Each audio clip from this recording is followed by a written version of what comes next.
Hello, everyone. It's me, Ivan. And damn, yesterday, what a day. The return of Demon Slayer, as well as obviously the return of Attack on Titan.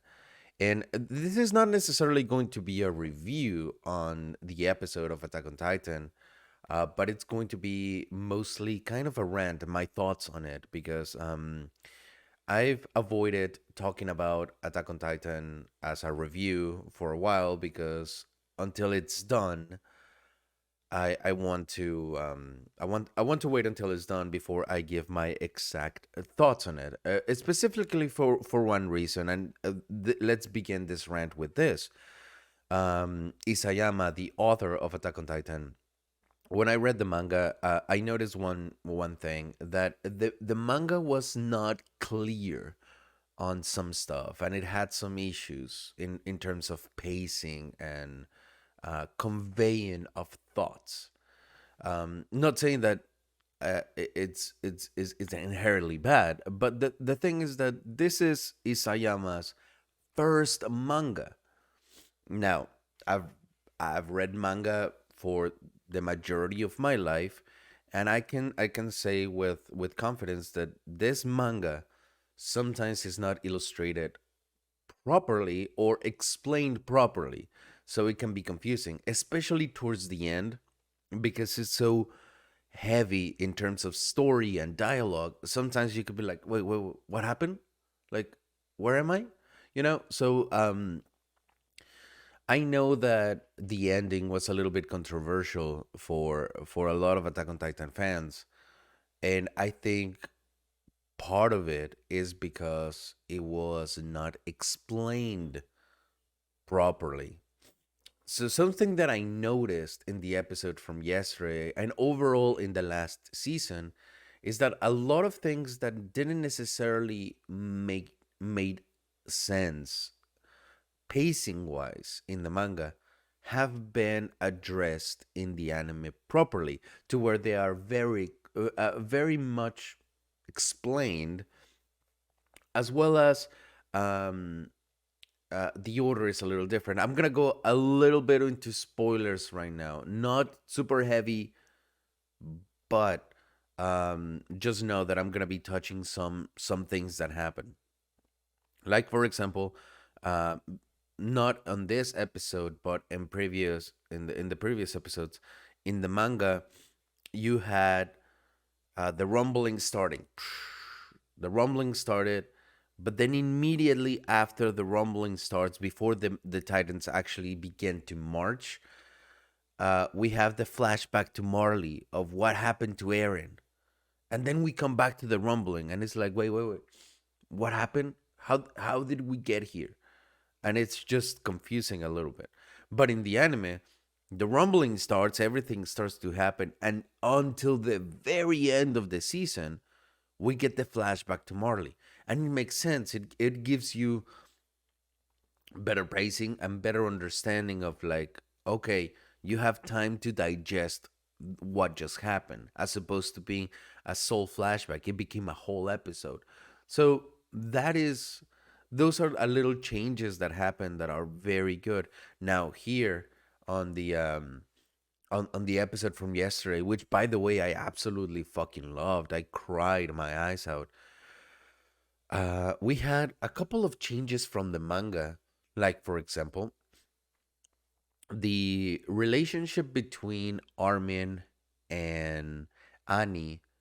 It's better explained. Like in the manga, you get to see it too, but it's not necessarily as obvious.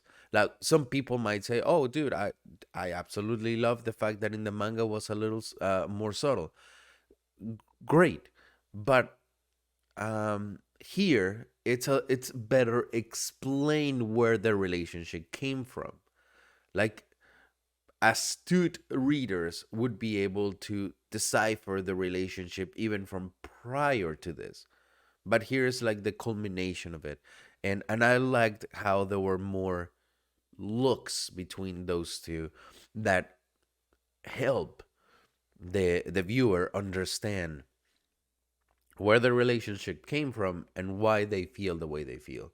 Also, another thing another change from the manga that I noticed in this thing was Annie. I mean, not Annie. Hanji. Hanji decides to do something in the manga that also happened in this episode, but in the manga, it's just like I'm going, and that's it. Like the fact that she went to do that thing absolutely kind of means nothing in the manga. You see it more as a, oh yeah, Hanji is just done. She just wants to get it over with. As opposed to in the episode, the thing that she goes to do, it means more. It has more value. It serves a better purpose than in the manga. So this is one thing that I want to get clear. When Isayama made the manga, and that's why he's been so close with the animators for the show, is because there are things that he would go up to the team and be like, "Hey, so this is the next chapter.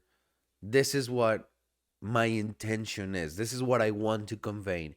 And then the directing and animation team would be like, "Okay, so we're not gonna do it exactly like that. We're just gonna change this couple things, and then we're gonna translate it better." And yeah, Isayama has said on some interviews that he has appreciated the anime a little bit better than the manga because he's had chances to explain his thoughts more clearly. And I think this is the thing that's happening here because certain things that are happening in this last season and in all the seasons in general are very, very, very better explained. Like, for example, and I think it's the main driving point of Attack on Titan, honestly, is they are there's an attacking force on top of a mountain, and there's this guy speaking on a speaker, and he in the manga you can kind of avoid it, you can kind of like read past it and not really get what he's saying, but yesterday the focus that this character has to what he is saying is kind of the whole point of the show. So they're telling you with like little figurines, little apples and oranges, hey, this is what this is about. And the fact that they explained it so plainly, I know it's going to help a lot of people to understand the overall theme of the series, which is great. I absolutely loved it. Um, Now, one thing, and this is something that it's inherently, I would say, bad to what Attack on Titan is doing. I think Attack on Titan is suffering a lot from having so many parts, and that's not a particular secret, or I don't think that that's a hot take or anything, right? Because and I'm experiencing it with my brother.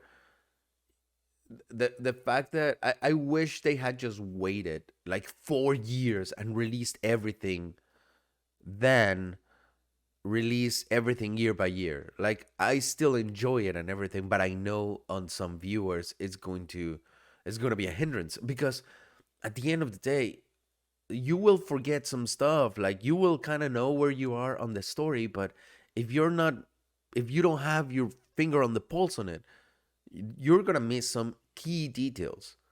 So yesterday when we watched the episode and I watched it with him, something that I decided to do was rewatch the last two episodes and then watch the new one. And even me, I was like, "Oh my god, this episode's so beautiful." Like it was such a great idea to do that. So It made me realize one particular thing. I think the best way to enjoy Attack on Titan is to watch it, is to just to binge it. Like, I think that is the absolute best way to watch Attack on Titan, is to binge it. Right now, I know there's a lot of people that are like, "Oh, I'm done with the show and everything." I just want to ask from you right now, rewatch it. That's all I'm asking for. Rewatch it, but binge it. Don't watch it weekly. No, no, no. Just watch one episode daily, even, because I think that that this is such a heavy story and so many characters, so many details, that if you wait a week, you might lose details that will hinder on your appreciation of the show. So that's my advice. Seeing the episode yesterday made me realize, like, yes, having so many different sides to this thing is not serving the enjoyment of the show. And again, I don't think that that's a hot take or anything, but definitely it's for all of you that have kind of like dropped on the show, or um kind of decided, you know what, might not be for me, or like I stopped following the story. Just trust me. Watch one episode daily, just like in a row, binge it. That is the best way to watch this series. 100%. 100%.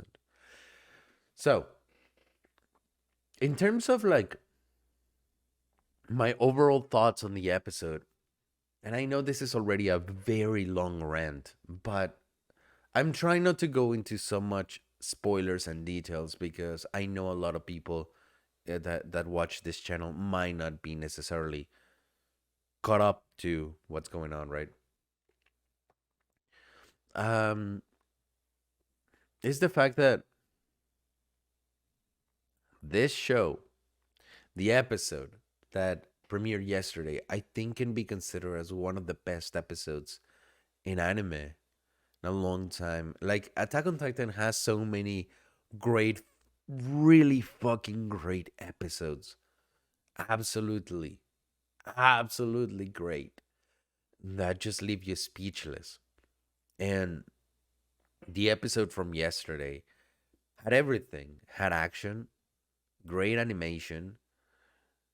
You see a character development in every single one of them, and a um not necessarily a backstory, but like the other side to them. Because if there's something that Attack on Titan has, are very human characters.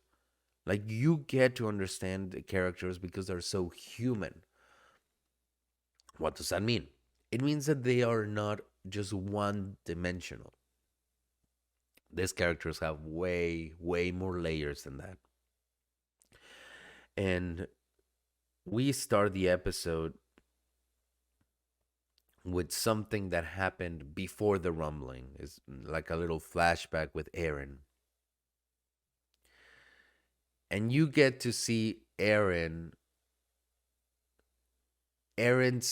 whole point of view with this flashback.